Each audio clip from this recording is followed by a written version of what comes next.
welcome to the Game Forum. I'm Lindsay, and this week we're going to be taking a look at Fall Guys Ultimate Knockout. So starting off, we're going to look at the graphics. The graphics work perfectly fine for what it is. It's a cartoony look to it, and it definitely suits its tone. No problems here. Now getting into the meat of the game, the actual gameplay. It's a very unique gameplay setup it's got going on. It's essentially a battle royale game show style platformer.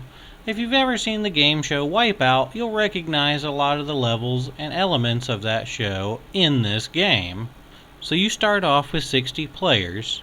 As you continue through each level, more and more players will get eliminated through each event, until there's only one player left standing who gets a crown.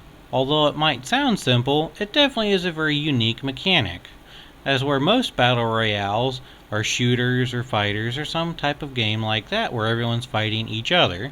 With this one, you're not just fighting against each other, you're also fighting the clock or trying to get to an objective first. It has a wide variety of levels, although many of them repeat too many times. I'd like to see maybe a little tweak to the algorithm to give each player a little bit more variety in which maps they play. Because sometimes I find myself stuck over and over again, essentially playing the same 2 or 3 maps. At least to start off with, there definitely seems to be a wider variety as you go along. In some levels, you'll be essentially racing to the end of an obstacle course, trying to beat everyone else out before the timer runs out or a certain number of people qualify. In other levels, it'll essentially be a survival mode. Essentially, there'll be a countdown or a certain number of people set to be eliminated, and as long as you can survive through that timer or be one of the people who makes the cut, you'll progress on to the next round. Lastly, there are the team games. Team games can be a whole lot of fun, but can also be a little bit of a headache if you get stuck with bad teammates. I did one round of Fall Ball where essentially we ended up scoring 11-2 on the enemy team. It was a complete domination, but half the people ended up leaving through the match because they knew they weren't going to be able to win.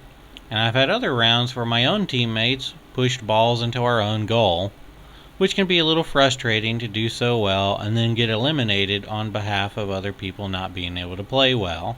Tail tag is definitely my least favorite. In this, it's essentially like playing tag. Certain characters will spawn with tails, and other characters won't have tails. Sometimes it'll be team-based, in which your team has to have the highest number, or at least not the lowest number of tails to win. Other times it's just elimination knockout. Have a tail by the end of the round to continue on to the next round. However, it is a bit annoying considering you walk at the exact same pace as other people, so it can be difficult to catch up to people. And the grabbing mechanic doesn't always work quite the way you feel like it should, but these are just kind of nitpicks. The level I had the most amount of issues with, at least starting off, was definitely Slime Climb. In this level you have to race uphill through an obstacle course. This creates many choke points in which a lot of the people end up getting bottlenecked on each other, making it fighting people the bigger challenge than actually fighting the level. After getting a good rhythm to this down and learning exactly what each obstacle does, it's easier to get through, but it's still a high elimination map.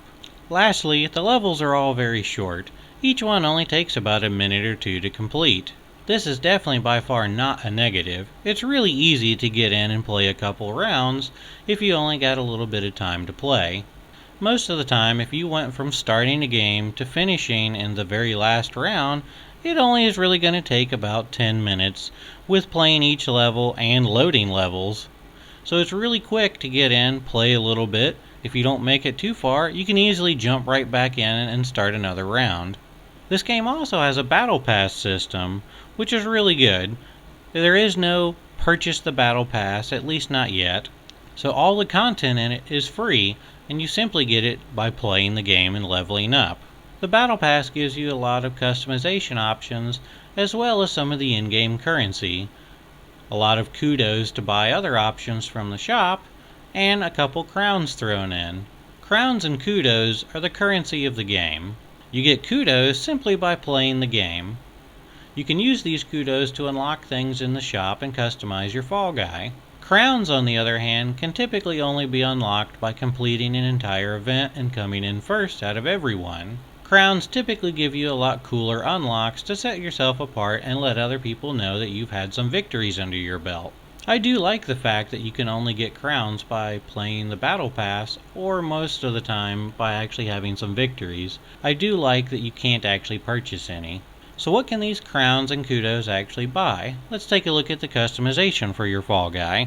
You can change out the color of your face, the two-tone color set, the pattern the colors follow, the upper and lower bits of your costume, and your victory celebration dance.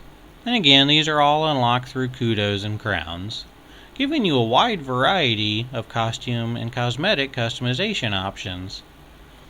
Although most of them are pretty wacky and funny, which definitely suits this game. The only issues I've actually really encountered while playing this game have been a couple issues with servers. Not necessarily server issues when playing by myself, but when playing with larger groups of people, I have found it hard for us to get into some matches at times, but when we do, it ends up working fine for the rest of the night, and it is a blast to play with friends. Speaking of which, I'd really like to see a couch co-op mode, where you can play selected events with some friends on the couch, just for fun. I also think it'd be a good idea to put in some time trial or challenge modes, or maybe even a practice mode, where you could go in and practice at each event. That way you could be better when actually going online. Some challenge modes or time trials for some extra kudos or crowns in this kind of area would be a cool thing to see as well. So overall, I think its cartoony look really helps suit its gameplay. It has some really interesting gameplay mechanics, being a hybrid between a battle royale and more or less a game show platformer. It has really fun short matches that are really easy to get in and out of. Therefore, the game doesn't really take a long time. There's a good variety of maps with more on the way, but I would like to see maybe a little change up in how many repeats you see over and over again. I like its Battle Pass system, and it has a lot of content. The customization on your Fall Guy is great. You can really make it set to how you want him to be. The only real complaints I have on the game are some server issues, which I'm sure they'll fix, considering they had an overwhelming number of people jump in for such a small development team. And I'd really like to see a local multiplayer option you can do with some friends, and maybe a practice mode so you could learn how to do some of the levels a little better. So in conclusion, I highly recommend this game. If you didn't pick it up on PlayStation when it was free, I still recommend getting it for $20. It's definitely worth it, especially if you can get some friends in to play with you. Tell me what you think about Fall Guys in the comments down below. And until next time, don't forget to like, share, and subscribe.